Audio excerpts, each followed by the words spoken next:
Bonjour à tous et bienvenue sur le podcast La vie suffit. Aujourd'hui, un sujet qui est hyper attendu par toutes les entrepreneuses, entrepreneurs, créatrices de contenu, etc. On m'a demandé tellement de fois ce sujet. Comment on fait pour changer de sujet, de contenu, de thématique sur les réseaux sociaux? Comment est-ce qu'on fait pour se réinventer? Comment est-ce qu'on fait pour changer de niche quand on n'en peut plus, en fait, quand on a vraiment envie de pivoter? Et ça, sans perdre votre audience, sans perdre votre communauté. Comment est-ce qu'on fait en fait pour devenir quelqu'un d'autre aux yeux du monde sur les réseaux sociaux sans que votre communauté vous quitte en chemin? Comment est-ce qu'on fait pour bien réussir votre transition?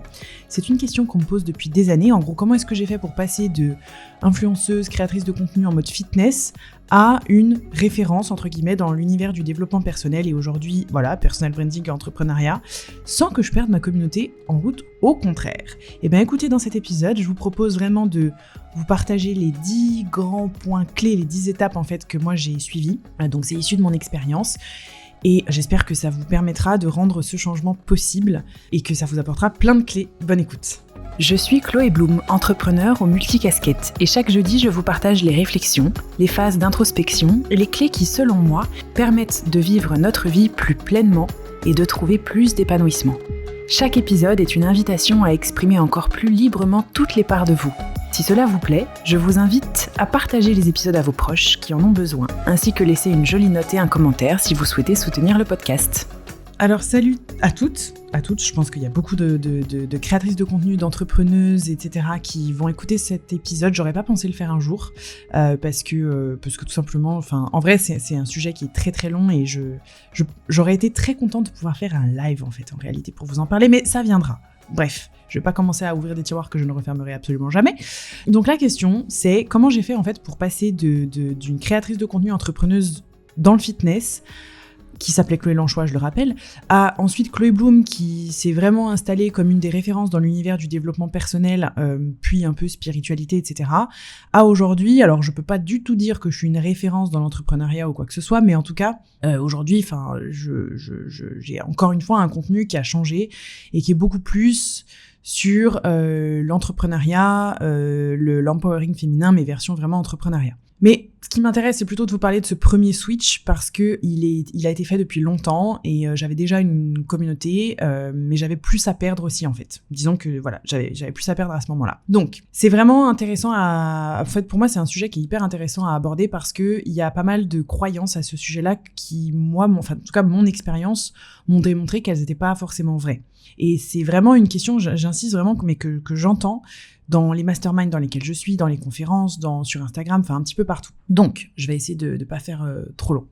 Comment j'ai fait pour changer? Comment j'ai fait pour pivoter? Il y a une chose qu'il faut absolument comprendre et qui va résumer absolument tout cet épisode finalement, et vous pourriez presque vous arrêter là, sauf qu'en fait non, il va falloir comprendre ce qu'il y a derrière, c'est que je n'ai jamais changé, je n'ai jamais pivoté, je n'ai jamais fait de switch.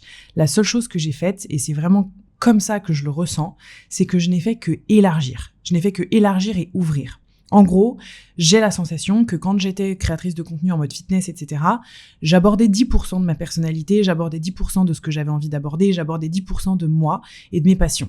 Et en fait, quand j'ai créé Chloé Bloom, finalement, Chloé Bloom, ça n'a pas été une personne qui était différente, c'est qu'en fait, au lieu de me réduire à un tout petit croissant de moi-même, je n'ai fait que élargir le prisme, élargir mon territoire, et donc j'ai ouvert avec l'identité Chloé Bloom en abordant plein d'autres trucs. Et d'ailleurs, si vous regardez dans mon contenu, il y a toujours un peu de bien-être, parfois un peu de fitness, etc.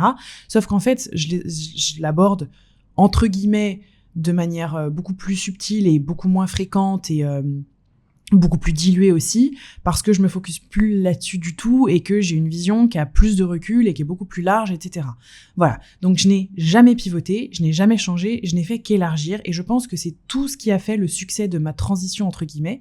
Je pense que c'est exactement ce qui fait qu'il y a énormément de gens qui m'ont suivi là-dedans et qui ont fait qu'en fait, au contraire, au lieu de me suivre pour une expertise, on m'a suivi pour ma personnalité et c'est avant tout l'énorme point fort de la personal brand. Voilà, c'est vraiment le gros point fort du personal branding.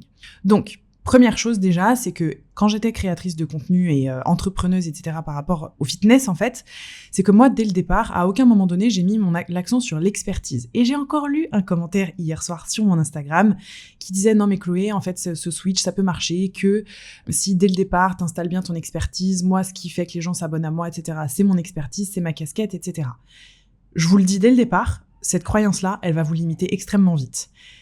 Parce qu'en fait, votre expertise, c'est pas absolument pas pour ça que les gens vous suivent. Les gens vont trouver des conseils chez vous, ils vont venir peut-être s'abonner, etc. Mais vous suivre votre contenu, acheter chez vous, être fidèle, être loyal, etc. Ce n'est pas du tout pour votre expertise. En tout cas, c'est quelque chose qui est limitant si vous pensez ça. Votre expertise fait partie du truc, mais si vous mettez tout là-dessus, autant vous dire que votre transition, elle pourra pas marcher. Je vous le dis, ça peut pas marcher. Donc en fait, ce que moi j'ai fait quand j'étais justement dans le fitness, c'est que dès le départ, bien sûr que je mettais en avant mon expertise et mes compétences, etc., mais ce n'est absolument pas ce qui m'a donné de la crédibilité. Ce n'est absolument pas ce qui fait que les gens continuent à me suivre derrière. Si j'avais mis toute mon expertise sur le fitness, autant vous dire que quand je suis passée au développement personnel, tout le monde se serait barré. C'est pas le cas, parce qu'en plus des gens qui sont dans le fitness, il y en a pas beaucoup qui s'intéressent au dev perso et à la spiritualité, au chakra et toutes ces conneries-là. Voilà. En fait, le truc, c'est que dès le départ, moi, j'ai mis l'accent sur ma personnalité, sur mon identité. Ce qui fait que les gens me suivaient certes pour mes conseils, fitness, alimentation, etc. Mais c'était absolument pas ce qui faisait qu'ils avaient envie de suivre mon contenu, c'était pas ce qui faisait qu'ils adhéraient à mon univers, c'était beaucoup plus pour justement mon caractère et pour ma vision de la vie. Et c'est justement cette première étape, c'est que dès le départ, ma personnalité, alors je dis mais en fait on pourrait dire là, en fait c'est que dès le départ, la première chose à comprendre vraiment pour vous, c'est que votre personnalité doit dépasser votre contenu. Donc c'est vraiment un truc qui est important que tout le monde oublie.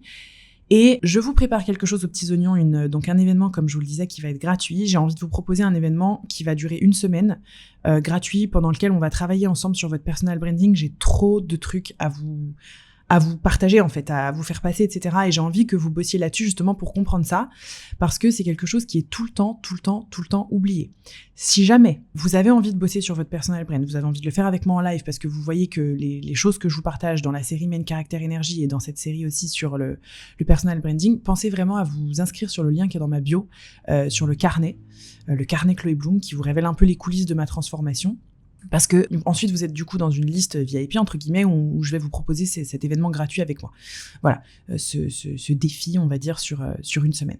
Donc le conseil que je peux vous donner pour cette première étape, c'est de tout de suite mettre beaucoup plus de vous dans votre contenu dès maintenant.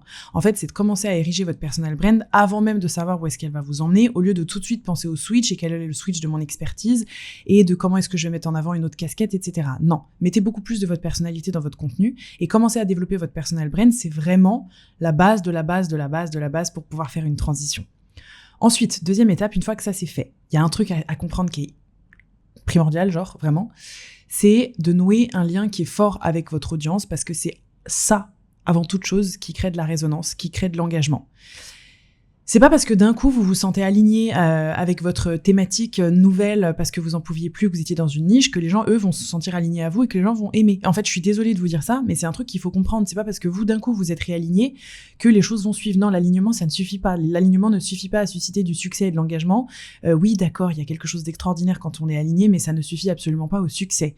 Voilà, donc c'est aussi pour ça qu'il faut un peu se dépercher parfois et comprendre qu'en fait c'est aussi le lien en fait avec les gens. Donc la vraie question à se poser, c'est pas je vais me réaligner, je vais trouver une thématique qui marche mieux, c'est avant tout, c'est quoi le lien que j'ai avec eux? Comment est-ce que je fais pour me réaligner tout en restant en lien avec eux tout le long? En fait, le lien avec votre audience, c'est un peu comme un couple où chacun va évoluer, mais on va veiller à rester en relation ensemble. Donc si vous voulez, j'aurais tendance à vous dire, même si je le pense pas profondément, mais en tout cas je pense qu'il faut que vous l'entendiez comme ça, le lien va passer avant l'alignement à ce moment-là. Voilà. C'est pas parce que vous allez vous sentir, vous, du jour au lendemain, plus en accord avec vous-même que les gens vont continuer à vous aimer. Donc, pensez à créer de la résonance. Comment est-ce que vous restez en lien avec eux pendant que vous évoluez? Voilà. Tout simplement, en fait. Parce que si vous cassez le lien en changeant de sujet du jour au lendemain, vous perdez les gens. Si vous les emmenez avec eux, ils vont suivre, peu importe le sujet. Ensuite, la troisième étape, c'est d'arriver à trouver le fil rouge entre l'ancien et le nouveau. Le fil rouge, comment est-ce qu'on fait? C'est jamais une histoire de sujet ou de forme, etc. C'est toujours une histoire de fond. C'est toujours, en fait, le fil rouge de comment est-ce qu'on va faire pour faire sa transition, c'est toujours, encore une fois, la mission, les valeurs, votre combat, votre personnalité, etc. Vous pouvez très bien amener des sujets qui sont plus variés, toujours en faisant le lien avec pourquoi les gens vous suivaient au départ. Donc, vous pouvez trouver des points communs et je suis absolument convaincue qu'on peut par exemple, vraiment, et je prends l'exemple le plus opposé, qu'on peut relier la pâtisserie et l'immobilier, si c'est fait avec la bonne colonne vertébrale. Alors évidemment, on va perdre du monde en chemin, évidemment c'est normal, mais à chaque fois qu'on va faire le lien, en fait, en amenant plein de sujets variés, toujours en faisant le lien avec pourquoi est-ce que les gens sont là à la base, on va arriver à trouver des points communs, on va faire en sorte que les gens comprennent l'intérêt qu'ils ont à rester là, et vraiment, quand c'est bien fait, je vous le dis, quand c'est bien fait, les gens, on va arriver même à les intéresser à quelque chose qui ne les intéressait pas à la base. C'est nous qui arrivons à leur ouvrir leur univers, leur horizon et leur champ des possibles. La 4e étape, évidemment, c'est d'accepter de perdre des gens en route, parce que oui, évidemment, il y en aura, mais en vrai, ça peut être une minorité de personnes. Moi, je sais que ça a été vraiment une toute petite minorité de personnes que j'ai perdues en cours de route. Enfin, ma communauté n'a jamais diminué, au contraire, j'ai même eu encore plus de monde, plein de gens qui sont restés. Un énorme bisou, un énorme big up à toutes les personnes qui me suivent depuis le début. C'est ouf, en vrai, c'est ouf, parce qu'en plus de ça, à force, on prend des nouvelles, etc. et on se voit évoluer. Enfin, moi, je trouve ça dingo. Et c'est trop bien, en fait. Le lien, il est fort. On évolue toutes et tous, chacun de notre côté et tout. Mais voilà, c'est trop cool. Mais dans tous les cas, évidemment, il y en a forcément un peu que vous allez perdre. Et c'est complètement OK, en fait. Il y en a d'autres qui vont partir. Et il y en a d'autres qui vont rester alors que même pas vous l'imaginiez, en fait.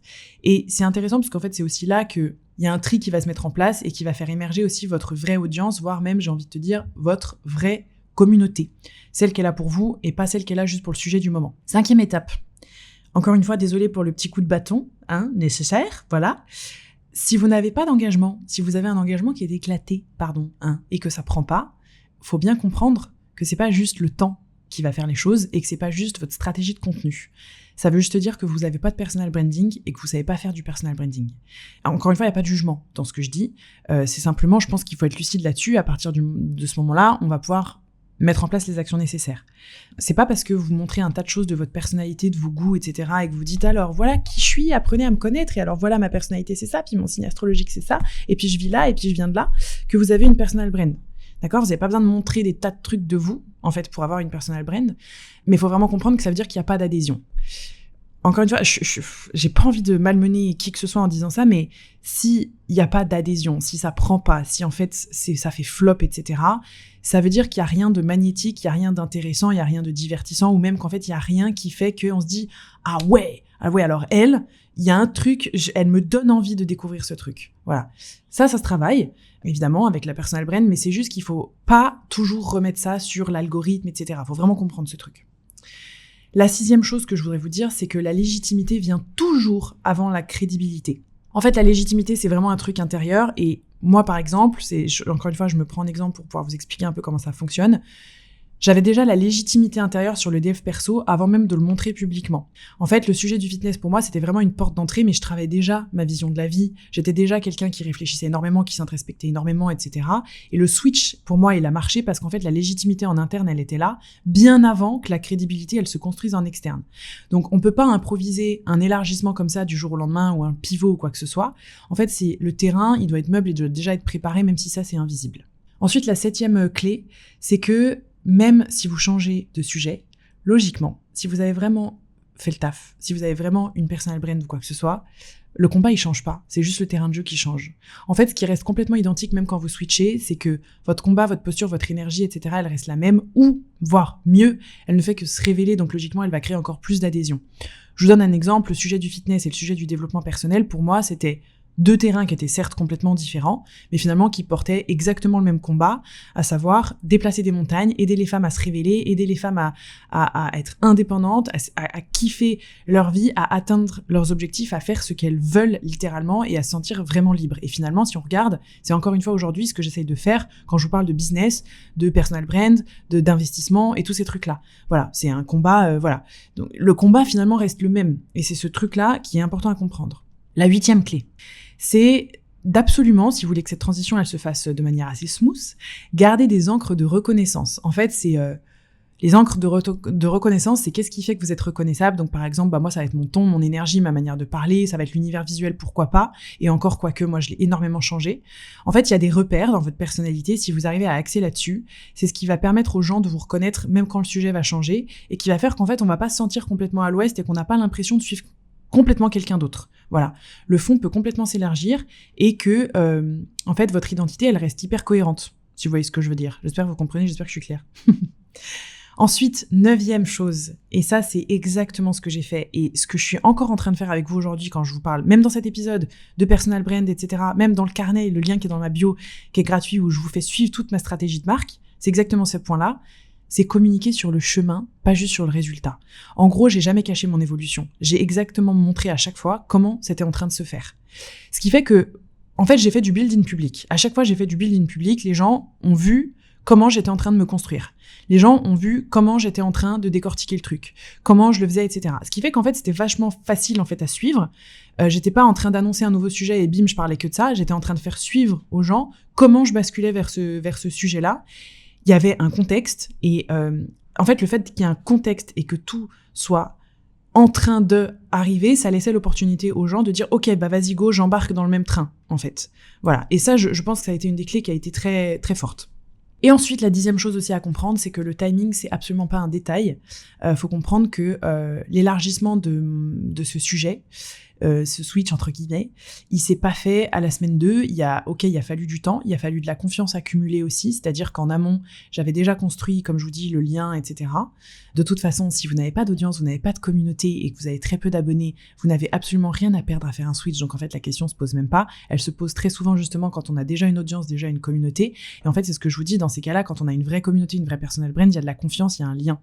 Voilà, qui est fait. Et vous êtes une preuve, logiquement, si vous avez travaillé là-dessus, que vous tenez vos engagements sur les sujets que vous ouvrez. Voilà. Et donc, moi, c'est ce truc-là aussi, c'est que sans cette base de confiance et de lien que j'avais avec mon audience, l'élargissement n'aurait pas ressemblé à ce à quoi il a ressemblé. Voilà. Ça aurait plutôt été un abandon d'un coup ou un bim, un changement, un craquage, plutôt qu'une évolution naturelle, alors qu'en fait, non, ça a été une évolution naturelle justement, parce qu'il y avait de la confiance, parce que j'ai été transparente, parce que j'avais bâti un lien, et parce que j'étais toujours fidèle à moi-même, en fait. Donc voilà pour ces 10 clés-là. Il y a beaucoup d'autres choses que je voudrais vous partager en live, parce qu'en fait, c'est un très vaste sujet, mais j'espère déjà que ça, c'est des choses qui vont pouvoir vous aider. Je pense à plein de créatrices de contenu qui m'ont contacté ces derniers temps, qui ont des grosses audiences en plus, et qui voudraient vraiment changer. Donc, rappelez-vous vraiment que votre sujet, c'est pas votre marque personnelle. Votre marque personnelle, c'est vous. C'est votre énergie, votre caractère, votre personnalité, votre vision du monde. Le sujet, c'est juste le costume du moment. Si ça, c'est quelque chose qui peut vous aider. Comme ça, vous pouvez changer de thématique sans niquer votre engagement et sans perdre tout le monde. Voilà. J'espère que ça vous aura aidé. Dites-moi, n'hésitez pas, vous m'envoyez un petit DM, un petit message ou quoi que ce soit. J'ai essayé de faire court. J'espère vraiment que ça pourra vous apporter de la valeur. Je vous embrasse très fort et on se retrouve la semaine prochaine pour un nouvel épisode. Bye bye!